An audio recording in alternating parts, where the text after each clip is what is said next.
Don't get me wrong, Minkah Fitzpatrick can play box safety in the same way that TJ Watt can drop back into coverage and, play zone and do all this.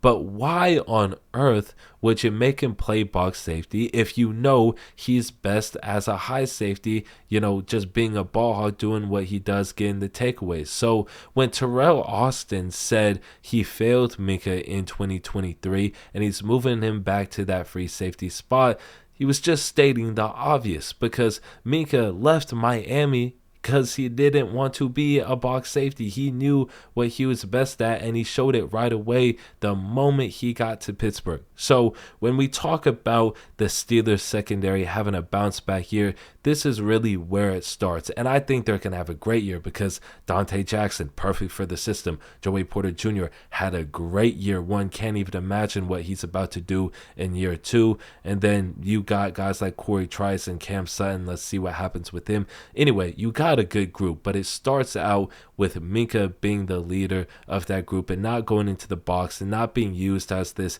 cleanup duty linebacker where, you saw in 2021, the linebacker position was riddled with injury. So he came down and had a lot of tasks to fill. He can't do everything, but he should just be able to focus on the one thing he does really well, and that is take the ball away from the other team. So when Minkah Fitzpatrick had no takeaways last year, despite the injuries, I get that there's injuries in the season, but it's Minkah Fitzpatrick. At least one takeaway you would expect, right? But you got to start to look at coaching, and it's not meant to diss Terrell Austin, but at the end of the day, I think it was in 2021, Minkah was playing 7 snaps per game in the box, and then it was increased last year to 12 snaps per game. I don't know what information that Terrell Austin was given to think that that was a good idea, but I'm glad that he recognizes that it was a mistake and the Steelers are going to get back to business as usual. And I think Minkah, Dante Jackson, and Joey Porter Jr. in one secondary is going to cause a lot of problems